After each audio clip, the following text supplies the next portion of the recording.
everybody.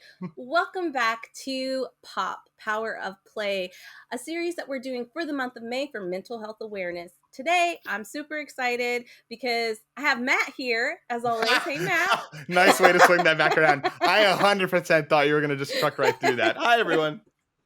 And we have Vince, and I'm absolutely super excited to have Vince on. Guys, me and Vince went to art school together, and I am going to tell the story, Vince, because that is my fondest memory of you. So we were sitting in in life drawing class, and it was like this old dude. And I don't know if you guys know what life drawing class is, because Matt didn't know, but it's basically when they bring in a model and they're nude and they like strike some poses and you got to like sketch.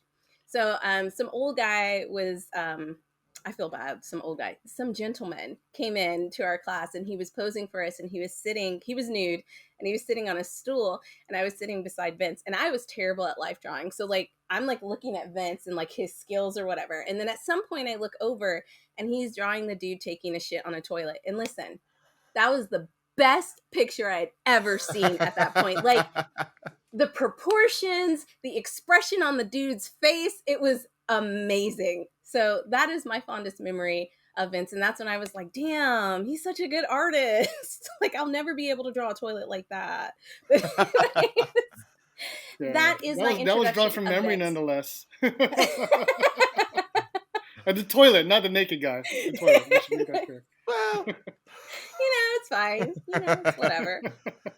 But yeah, welcome, Vince. Thank you for taking time out of your schedule to come on. And one more quick thing. The reason why we have Vince on is because not only is he an incredible artist, but we did do our fundraiser with Guardians Mental Health, and one of the books that they have in their kit that they send out to you, which is free, by the way, if you're dealing with anxiety, depression, anything like that, and we'll post that information down below as we always do. But he was the artist for the book, and I wrote it down because I know I was going to say it wrong. Dark Agents, Book 1, Violet and the Trials of Drama. Why did I write down drama? Because I'm all drama. I literally wrote down drama. So Vince, tell us a little bit about yourself and then we'll jump into your journey to becoming the artist for that book. Awesome. Well, thank you again for that awesome intro. That was pretty rad and very high praise coming from you. I love Destiny downplays it, but she's an amazing artist. Big fan. But so my name is Vince Alvendia. I am an independent comic book artist and illustrator based in San Diego, California, home of the San Diego Comic-Con. Dark Agents was actually the first graphic novel I've ever drawn. Dusty and I studied animation in school, and as we know, life happens. So that wasn't exactly my life didn't go that route, and I ended up dabbling into graphic art and graphic design, and found myself eventually landing in illustration and drawing comic books. I've done a couple of different books for Little Brown Publishing. They're best known for putting out the Harry Potter books. And I've done stuff for like a couple of comic book anthologies here and there. Good friend of mine from high school who also happens to be a TV screenwriter. We're working on a creator-owned project, like finally. Instead of doing somebody else's stuff, I get to put something of my own out in the world. So we're heads down on that. I can't divulge too much because we're still, getting ready to debut it. And other than that, I'm kind of slammed with life and projects in general, which is a good thing. That is not a complaint at all. I'd rather be busy with this stuff than kind of twiddling my thumbs and marathoning Mandalorian for like the 7th time. So. Which is fair. I mean, still. Yeah. Like I have all these Baby Yoda statues. I've never seen the show. Like I don't care. I knew it. I wanted to ask if you'd ever watch it, but I was like, if I dig myself. I saw Baby Yoda and like my obsession started, and that's it. Which is fair. I will watch it. I promise. I will watch it. I just haven't decided to devote that much of my life to it because I binge and I can't just watch one episode. Like it's a whole day thing. Like I just finished Bly Manor, The Haunting of Bly Manor, and I don't know if you guys have seen that, but nope. I was bawling at the end of that. Anyways, segue.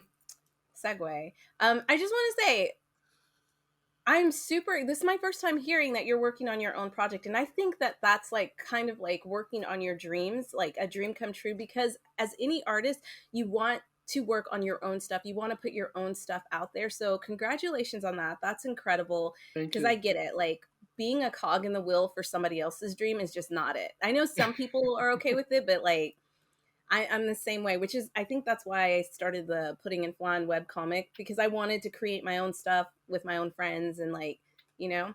Yeah. But also I wanted to say Vince has a beautiful family, and I love the Thank you. vibe that you guys have. Like every time I see like little photos, I'm like, heart, that's that's relationship goals right there. That's family goals. Like Thank that's what I you. want. I love it.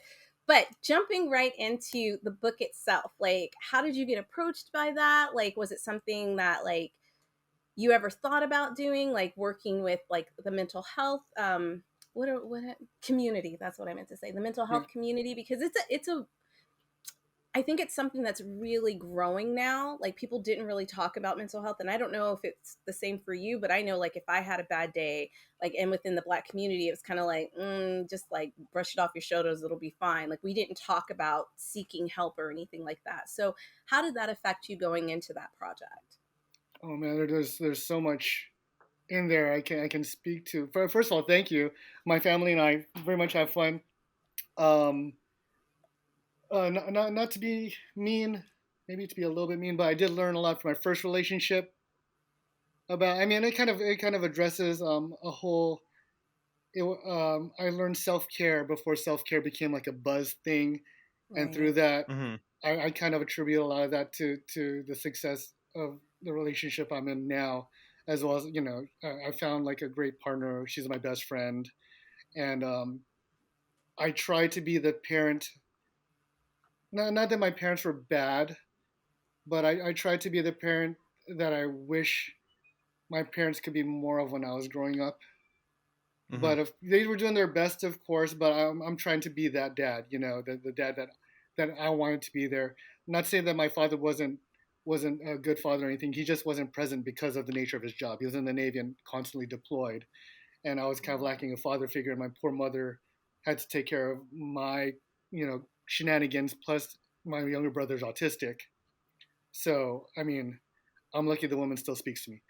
But anyway, so yeah, as far as the journey to the book, it's a long and windy road. And it's funny because you mentioned Pudding and Flan, which by the way I love, Hmm. Thank hilarious. You know, Hmm. you. you probably get this a lot, but James, he's like my spirit animal when I read that. You know what I mean?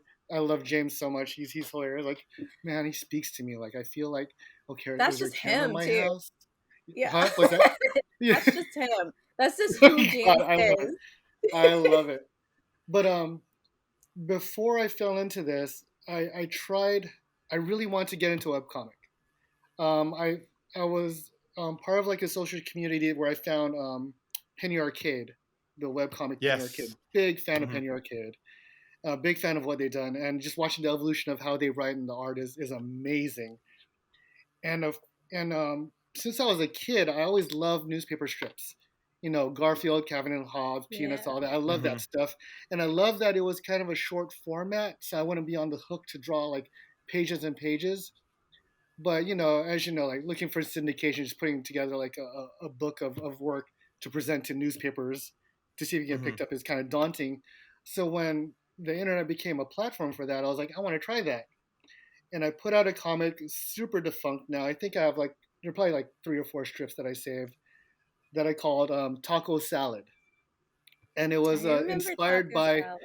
yeah, it was inspired by a Japanese restaurant menu item they called taco salad because taco bless you, Matt. But Thank you. they had a menu item that tickled me called taco salad, and it's octopus salad because taco in Japanese is octopus. So I Okay. ran with that, and the whole gimmick was all the characters had names that refer to a food item, but in different languages. And when I first started it, I hit the ground running. I made the rookie mistake of not building a backlog of strips, so I was going weekly, like real time. And Wow. as these projects go, no matter how passionate you are, it eventually catches up with you. And I It's was like the running out of Mm-hmm. South. It's like the material. South Park approach, right? Because I mean, Mm-hmm. Yeah, they're constantly writing and making stuff like down to the wire. So I can only imagine how exhausting that must have been. yeah, and that's like a team of them. Right? let I alone know. you put it upon yourself. And I saw that documentary. I was like, those guys are insane for doing that. And I hope they're paying those guys a lot because Right. that is some Mm-hmm. mad stress on a constant basis. So yeah, that being said, I was kind of I was kind of mimicking or trying to emulate Penny Arcade's kind of current pop cultural references or gaming or nerd, whatever was current, and trying to do that and then having a day job that was not creative at all just Mm-hmm. sucked the energy out of me, Hmm. and to be honest, I didn't like that it was taking over my mood and my time with my partner. I didn't like being Yep. grumpy because I was in the creation mode and I had all the stress, and it kind of died a quiet death. I eventually I tried to restart it. I want to say a total of 4 times before I finally was like, I need to just put this to bed. It was a passion. I gave it the best go, and as most artists can tell you, like knowing when to walk away is one of the hardest things to learn, whether it's a Yeah. successful thing or not. Hmm. So that being said, I kind of I have a good friend in the industry who worked on shows like King of the Hill and what was it, American Dad in Cleveland show. God bless him. He tried to get me a foot in the door, starting with The Simpsons back in the day while we were still in AI Destiny. It was back when The Simpsons movie was ramping up, so their Oh, main team was okay. doing Okay. that movie. Yeah, so they needed help in the studio to continue the TV show. Um, things personally didn't line up, and I had to kind of like stop pursuing that, which is kind of one of my like biggest could have beens that it still kind of stings to this day. And he's a very successful director, storyboard artist, layout artist, what have you, kind of a journeyman as far as a television animation goes. And he's always like, hey Vince, you still want to do character design, you still want to do you want to test for this layout job, and it's never panned out. And it was heartbreaking at the time to the point where I almost quit drawing and just pursuing it because I was like, okay, I'm trying to get the message that I just suck, you know. And yeah, it was really rough. It was really rough because I was like, in hindsight, I can honestly say now I was not ready. Okay. I wasn't looking at skill wise, mentally, just whatever that at that point in life it just was not meant to be, and I can see that in retrospect. But going through that downtime, I was like, you know what? I don't even want to draw anymore. Like, it was so bad. How do I say it? It's like a really bad breakup where you don't want to see like your ex's pictures Yeah. Yeah. or anything to do with them. Yeah. So I couldn't even look at. I didn't want to watch animation. I couldn't even look at people drawing. Like, it hurt me because it just reminded me of my failure. So it's like, as much as amped as I was for like any Disney movie, when it came time to like sit down and watch, all I could think is like, oh, I could have been working on something like this. Right. So I told my wife, I was like, I don't know if I want to do this anymore. Like, it's turning into like a legit heartache for me, and I don't know if my spirit can take it. And she knows me better than I know myself, and she knows like without there's no me without art, basically. And she knew I was Hmm. going through like a really dark time, and she gave me the space that I needed, and she was like, you know what, take a break. If it becomes a permanent break, then yes, that's what it's meant to be. But take some time away from it. Don't think about drawing. Don't pick up the pencil. Don't just be. Do Hmm. whatever. Get your mind off of it. That lasted like maybe half a month, and I got the itch. And she was right. It was like one morning she just called me and she's like, "Oh, it's nice to see you drawing again."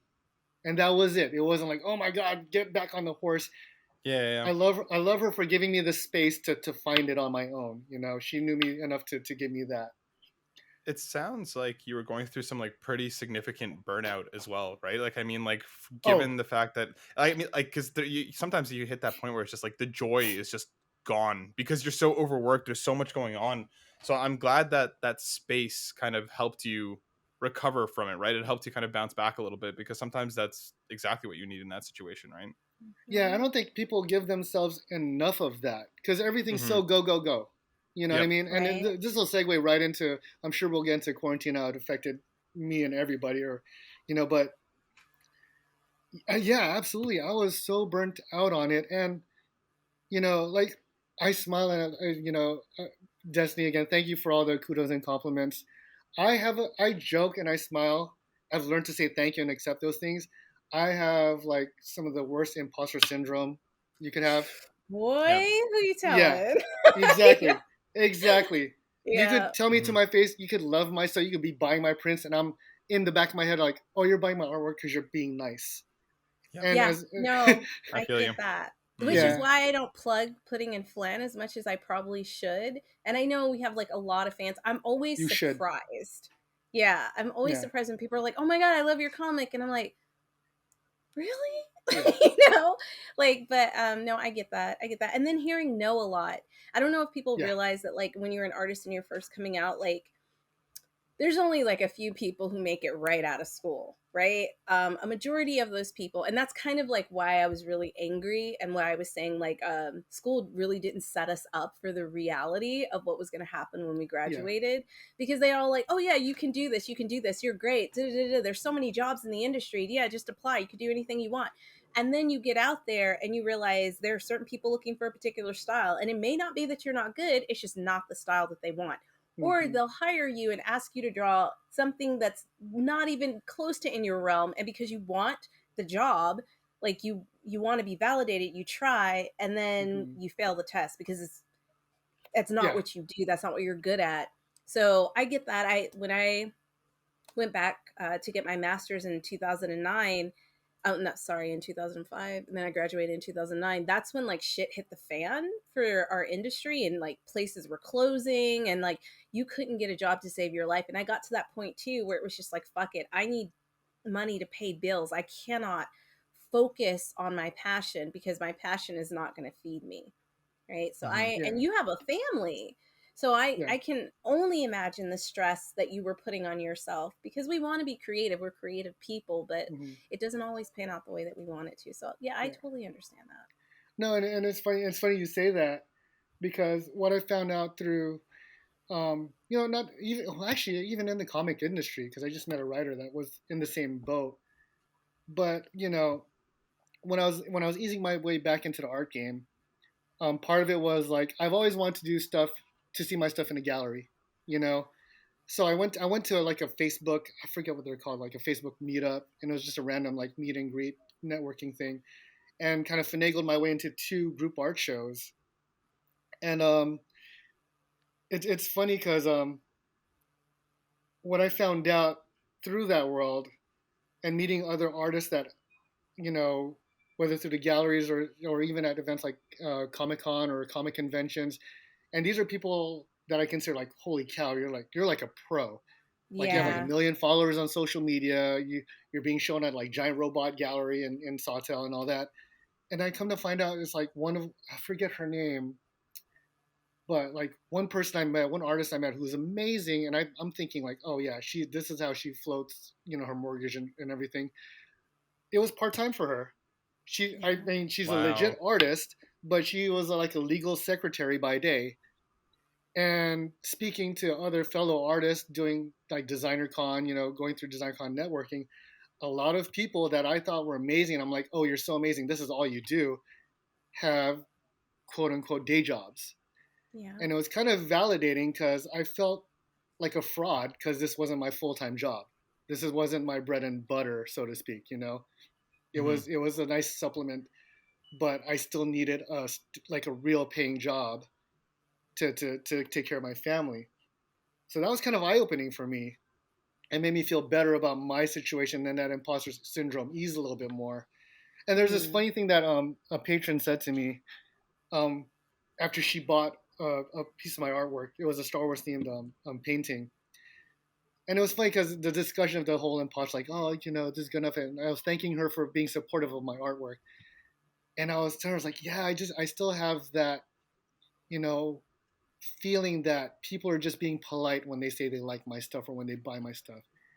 Hmm. And she's like, listen, I like you, but I don't like hundreds of dollars like you to be polite. So if I'm paying that price tag for your artwork, Yeah. so best believe that it's legit good and I legit like it. I'm not just being nice, you know. Right. Mhm. And Right. that stuck with me. So I've carried that with me, and it's one of the things that I fall back on, that memory, when I'm feeling like that, when I'm scared to present something or put something out there. So That's good. so sorry, I I'm told you glad it's a that long, happened. windy road to No, the I mean, graphic like, novel. I'm glad that that helps keep you grounded. And I think, Yeah, like, just moving forward, not just in the art industry and not just as an artist, but people need those kind of reality checks. I guess that's what yeah, that is. Like, yeah, hey, like, this is really what it is. And, like, this is what you need to realize about it. So that, yeah. because it's so easy to, like, be overcritical of Mhm. ourselves moving through Yeah. life. And it's just that little voice in the back of your head that just sounds so much louder than anything else in certain those moments where you need Yes, like almost that mantra, or that you need that memory or whatever it is that kind of helps ground you. But like yes, that almost sounds like the loudest in that moment, and you're just kind of like, I must be awful. This must be my yeah, fault. And you need yeah. those things to kind of help pull you back down. Yeah, absolutely. Especially from people that are quote unquote not in that world. They don't do Right, Yeah. what you do, exactly. Yeah. Yeah. because they're It's a usually they're third the party, harshest right? critics. Yeah, yeah, they're the Hmm. harshest critics. So so that being said, ease my way back into art. Was doing a couple of projects, and I was gonna launch. I was gonna try and not launch another creator owned thing, um, based off of my kids. And I was in the middle of kind of developing that, kind of trying to keep busy until the next project came to me. And through an acquaintance, I got this opportunity, through Facebook, where this psychologist was looking for an illustrator for a hospital. She was part of a pain management program at the hospital, and what they were doing was trying to create a comic or a pamphlet that addressed easing yourself off of pain medication with Okay. non-pain. So the comic that I drew for them, we just illustrated the techniques and therapy. It was kind of a comic book. By the end of it, you're supposed to get the feeling like, oh, it's not weird. I'm not alone. There is an alternative. There is a way out of a dependence to these, to pain medications. So I guess apparently they hired one person, uh, to illustrate the first volume, and they liked their output, but they did not like working with them. Okay. Apparently, there was Mm. a lot of changes made, a lot of artistic choices made, kind of independently, that they didn't agree with. But they hired me to do the second book, and they liked working with me so much they had me redraw the first book just so that there was a visual Wow. continuity. Yeah, but the person that I ended up working with on that project, her name is Dr. Janina Scarlett. She ended up leaving the hospital chain system and was gonna join her and start her own private practice. And she liked me so much that when she was pitching a book to her publisher to write a fantasy novel series, um, but with how do I say it? Centered, not centered around, but with mental health techniques sprinkled into the story. And the whole Okay. point of it was at a time, oh, what, 6 or 7 years ago, when mental health was trying to get destigmatized. Is becoming more of like, let's accept this, let's not talk around this.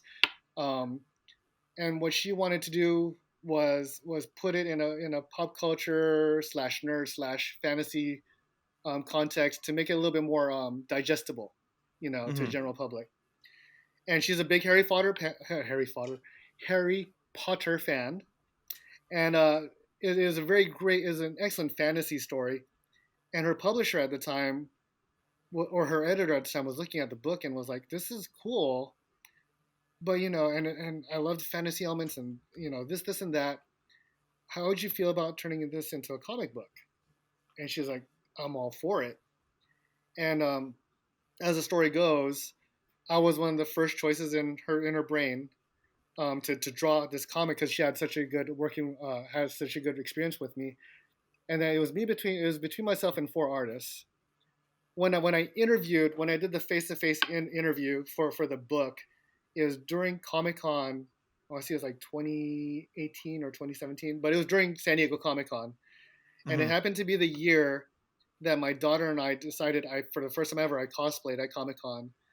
as Genma from Ranma One Half, and she was girl type Ranma, and It was super she, cute. she's like, oh yeah, yeah. So she's like, oh, are you gonna be in Comic Con? Let's just do the interview there, and what days are you gonna be available? And she had a packed schedule. I had a packed schedule, so the day we could meet happened to fall on the day that I was gonna cosplay in like this 80-degree heat in this giant panda suit. It was ridiculous. So we met in front of, oh, is it Entertainment Earth, or one of those toy booths, one of the big ones in the middle. And it was like such a surreal experience for us, but probably even more so for the people passing by, because she was dressed up in her Slytherin robes, and then I'm the panda with this big old picket sign, and we're talking about a comic book and like working on a comic book, and it was hilarious because and from that interview, eventually a couple of days later she gave me the job. But man, I must have smelled really interesting by the time I got to her, because that thing was not. It was one of those where I was like, I'm talking, but I'm trying to back away a little, make sure I have a little distance, because like, but then it's loud at Comic Con, so I have to lean in, and I could just feel the funk coming out of the collar of the suit. Like, how So close is too close? Like, what's exactly, the distance here? exactly. Oh, it was hilarious. So I have a question about that, because Yeah. such an amazing story to kind of help get you there. So when you actually started working on the book, does the subject matter, knowing that you're kind of focusing in on mental health, and that's kind of like the kind of one of the core topics of the book, does that change the artistic approach at all? Like, does that change on how you might design a character, or anything like that? Not at all. She gave me free reign to kind of. I mean, of course, she had to approve what I was, Of what I course, was yeah. illustrating, but there was no like. She was pretty open to like how I designed the characters, and one of the reasons she told me that she chose me was she said one of my strong suits is emoting, drawing characters that emote. Okay. It wasn't always, and it's kind of my philosophy to comics. Like, it doesn't always have to be a freaking splash page. It doesn't have to be a Marvel team up. Everybody's like tensed. I I really like, my favorite things in comics is drawing the quiet moments, Hmm. because to me those are harder to draw than the big, epic battle scenes. If I can convey an emotion that if you took the world bubble away, you could at least tell what they were going through, then I've done my job. You Okay. know. So and her, the way she writes these books, I like to say you're learning stuff against your will, because they're so not clinical. They're not sterile at all. She has really strong writing style, and it lends itself to whatever genre she's trying to write. And it almost, I don't want to say that the mental health techniques. It's a acceptance and commitment therapy is what she uses. I don't want to say they're like an afterthought, but as you're reading it, there's no like screeching breaks. Everything comes to a grinding halt, Right. and like, let's Yeah. let's do mental health and be present. She writes it into the scene and into the context of the story where it's seamless, which is why I love working with her. She's an awesome writer. That's incredible. That's so cool. Like, it sounds like it really is like accidental learning. Like, you're kind of just learning by experiencing the story, rather than, like you said, the screeching halt. And that's amazing. That's so cool. And we Yeah. will be posting a link to the book down at the bottom so you guys Hmm. can check it out if you want to order it yourselves. So Hmm. Awesome. I'm sorry, I didn't mean to cut you off, Vince. Go No, ahead. no, no, no, no, no. It's fine. Just anecdotally, I was like, it kind of works for, especially for young adults and kids, because when you idolize your heroes, whatever characters, is the whole what would so and so do, Right. you know, and with the protagonist already having going through this kind of thing, and you're like, what would Violet do in this situation? You get what she would do as a character, and then as a bonus, you're getting like, mental health, technique on Right. top of that, without it screaming at you. This is about mental health, you know. I But love that. And I love that like it's very digestible for kids because I do feel like that's kind of like where we need to start with things mhm, because they're Hmm. coming up after us, right? So we need to make this a conversation that's okay to talk about because you and I, Vince, and even Matt, like we grew up, our parents grew up in a generation where like you didn't talk about it, mhm, Hmm. right? And so like we ourselves are battling that that kind of like, should I talk about it? Should I tell people? You Mm-hmm. know, should I reach out for help? Is this something that I can handle on my own? But I Hmm. think it's great because kids coming up now will realize and have signs to what they're dealing with. So they know immediately, like, okay, this is not something that's normal for me. This is not something that I can take on myself. I probably need to seek help for whatever I'm going Yeah. through. And it's like, it's just destigmatizing the whole thing. Yeah. So I really like that. No, and on top of that, it's especially it shouldn't be a thing to be ashamed of. Right. Exactly. You know what I mean? Absolutely. I mean, like, Destiny, you could probably speak to this, but culturally, you know, growing up in an Asian household, if you dare to say you were sad or depressed, especially in my position where, my parents were, middle class, we had a roof over our heads, the immediate response would be, what do you have to be sad about? You Yep. Yeah. have a roof over your head. Yep. You have Hmm. a You family have that loves food. you. Yeah. Exactly. Like, why it was almost like you're made to feel stupid for feeling that way. Right. Like all your Yep. You needs know? are met. What are you upset about? I used to Exactly. hate Exactly. Yeah. this one thing that, like, I don't know if they say it in a lot of families. I do know that this is said a lot in Black culture, and I really fucking hate it. Is if you're crying and you're upset, they tell you to shut up before I give you something to cry about.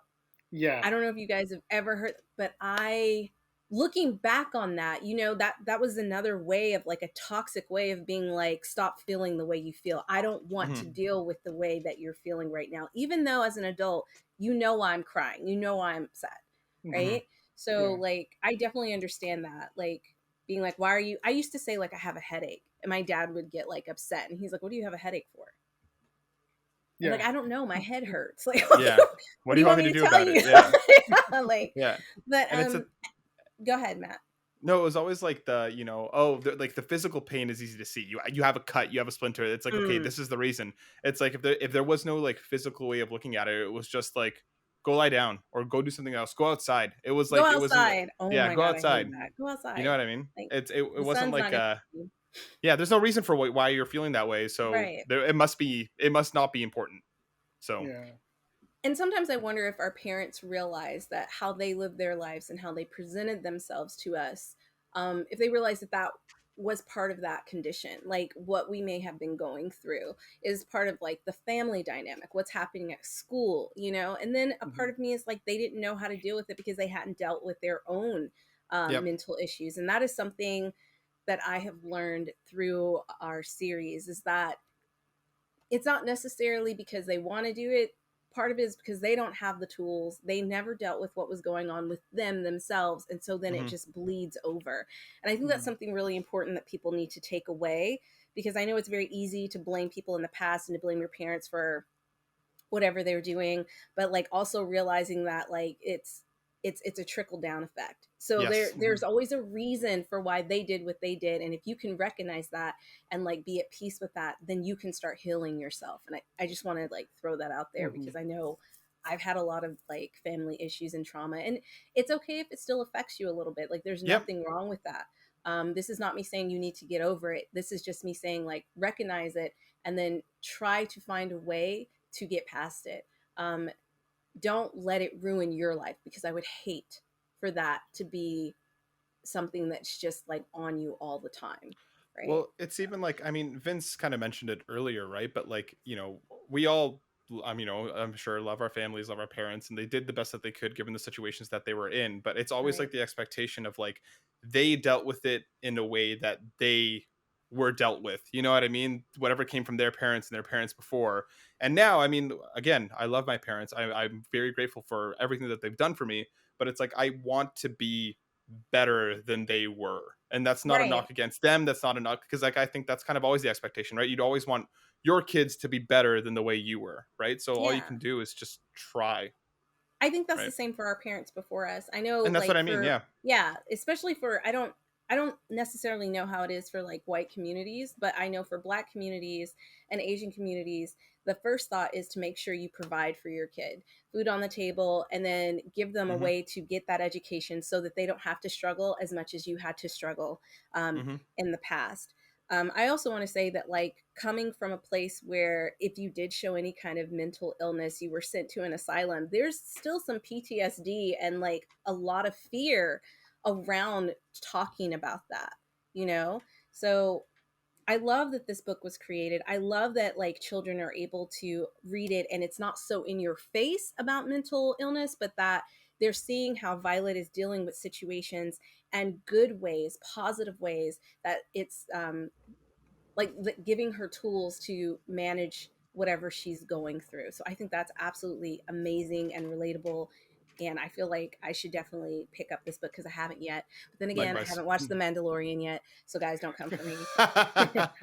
I have a lot that I need to do that I haven't done, but I did look at the art through it because that was the first thing that caught my eye. And then the fact that Vince was the artist, I was like, this is dope. Like, I know Thank him. you. You know? Thank you. So, Yeah. rounding this up. Oh, I'm sorry, Vince. Go ahead. Yeah, and just one Sorry. more thing, just to plug Dr. Scarlett's work, not because I've illustrated a bit of it, but also just um, what's great about the way she writes these stories too is that the characters use these techniques to deal with whatever struggles they're going through. There's no nice, neat cleanup like, oh, since you did, acceptance commitment therapy techniques, you're fixed, or because you did Mm. mindfulness exercise, you're fixed. What I really like is the characters go through a journey, and it's very clear that it's a work in progress. There's no magic That is fix really to it. It is important. something that you always have to work towards, which I think Mhm. that's why a lot of people steer away from self-help books, because Yeah. it's kind of positioned as in like, if you just do this, you're gonna be fine. I'm Yep. so glad you brought that up. I'm Mhm. so glad you brought that up. Listen, I had a whole argument with somebody about this, and I couldn't put it into words as eloquently as you did. But I was like, I don't like self help books. And he was like, why? They're so good. I was like, I can't explain it to you, but they seem very fucking fake. And that's why I don't like them. Like they give you a solution to a problem that has many different layers and they expect that that's like it's not going to work for everybody because not everybody Mhm. has gotten to that point in the same way. So I just don't waste my money on them. And And I'm like not to saying that you shouldn't get them. I'm yeah. just saying for me they don't work. Yeah, teach their own. Like I do know people who they've helped them, but again, for me personally, I've tried a couple, and it's just like I get a chapter or two, and I'm like, I'm done. This is like no, like it's. But again, if you find help in that space, then by all means Definitely do continue it. on the thing. But Yeah. again, just it's not a one size fits all situation, like you said, D. Thank you. And that's also perfectly said. It is not a one size fits all, and like people need to realize that. And I think one of the things that I took away from this, and this is not me trying to like bring race into it, but I am, if a white guy writes a book about how he has succeeded money wise and how he became a millionaire, I know that that's not the book for me. So please do not send me that book because it's life is different for different people and race Yep. definitely plays a part in that. And that was just like a little example because I fucking hate those books. I fucking hate those books It's like those fucking so articles much. that you get of us just like it's like, oh, I'm 23 and I have no mortgage and Ooh, own four properties and burn me up. I did it all by myself. And it's like, yeah, Yeah. did No, you you leave out the didn't. inheritance that you got? Did you leave out how your Okay. parents bought the place? Fuck, get out Yeah. of here. Yeah, no, no, I hate that. Not to like throw shade at my cousin. It's a little shade, but no, she's never gonna watch this. Oh But wow. That got I real was specific. really no, because it specifically happened. I was so mad. I actually felt like really depressed after this. So she posted like, "Oh my god, like I just bought my new house or I just got my new house." And like I okay, that's great. She's like 10 years younger than me. I can't remember. And I remember thinking at that moment like, "Fuck, what am I doing with my life? She already has her Mm. house and everything." So I called my dad because I was like really upset. And he was like, "Did you forget that like her stepdad put down the down payment for this house? Did Mm-hmm. you forget all of Mm, this, all of this, all of this?" And I was like, you know what? That's random tangent, but that is why social media is so dangerous because Yes. people only yep. show you what they want you to see. And then like you like me, I knew that, but I forgot. Like the only thing I could focus on was like she's like 24 and has a fucking house, like a 3 bedroom Hmm. house. Like what am I doing with my life? Mm-hmm. And so all that to say, don't compare yourself to other people's lives. Yeah. Oh, Like just don't do Destiny. it. But to speaking to that, even before as an artist, before social media, it was the artist alley or table sketchbook, and I want to say it was like Scott Campbell, somebody awesome. It was like Scott Campbell or Yeah, McFarlane said this in an interview. He's like, the sketchbooks you see, the sketchbooks are a lie. He's like, yeah, you don't see is like any real artist with a sketch. No drawing is perfect 100% of the time. You're not seeing the process sketches. You're not seeing the pages they tore out or exactoed out, so they'd have this nice little complete sketchbook. And he said the trick you don't see is how they lay it out in a different book, and then when they know they want to sketch it, they get their show book and they sketch it in there. Because Mm. as a kid growing up, going to Comic Con, I'm like, how the fuck did they draw so perfect on every page? Yeah. You know? Yeah. Yeah. That And used it to kill started that me whole too. yeah, and it started the whole chain of me tearing pages out because I can't have a bad drawing in my sketchbook, Yeah. you know? And then on top of that, now I think we heard this in college, but it's even true now. People that hire you in that capacity want to see the rough. They want to see how you get That's to the end true. They want to see how product. you get to that. Yeah. So, but yeah, social I need to media. understand Mm, that. I remember in math, I used to hate that. They'd be like, show me your work. Why? I Like, got the no. answer. Yeah. yeah, you don't want to see my work. You don't Yeah. want to see it. I probably did it wrong, but I know that it's 24. yeah. But thank you, Vince, for sharing your story with us. That was absolutely incredible. We are going to end this, but before we do, I want to know, our listeners want to know, because that's what we do all the time. What is a game or some sort of media that's helped you through a hard time? Let's see. For me, uh, let's put it this way. Speaking to like pandemic, when we were all shut down and we couldn't go anywhere, um, for whatever reason, the show Psych became my Okay. crutch. Okay. You Nice. know, Okay. and then to fall back on the familiar, my wife and I ended up watching all of Friends again. You Yeah. know, Likewise. game wise, there was a lot of Mario Party. I think it was because Nice. it was simple and stress free. You know what I mean? Yeah. There was a simple objective to it, and it was something that we could all play together and enjoy. But honestly, the thing I fall back on the most whenever I'm depressed uh, or just going through a hard time and I just want to kind of just like turn my brain off and just be like, I just want to stare at something that's gonna make me smile or laugh, is cartoons and movies from my childhood. So Same. I'll pick like Star Wars or Ghostbusters, or Mm-hmm. I'll throw in my like Dungeons and Dragons DVD, you know, or I'll Yes. seek out like the original Thundercats episodes on streaming. But it always falls back to like I consider myself lucky to have grown up in the '80s during the era of Saturday morning Thank cartoons. you. Yeah, Yes. Yes. and it's like everybody's like, oh, but it was such commercial garbage. No, it was commercial awesomeness. Like, screw you, Yes. we weren't Like, shut there. up. You don't It's understand. It was invalid. Yeah, amazing. exactly. And it informed a lot of who I am and what I do. So that's what I always fell back to because it was like comfort food for my brain, for my soul. Mm-hmm. Yeah, You no, know. I understand that Yeah. completely. I love cartoons. Even though, like, now when I watch them, I was rewatching Jim and the Holograms, and I was like, damn, the Misfits were straight up trying to murder these bitches. Like, there was an episode where they took down the helicopter, and I was like, they should be in jail. What is going on?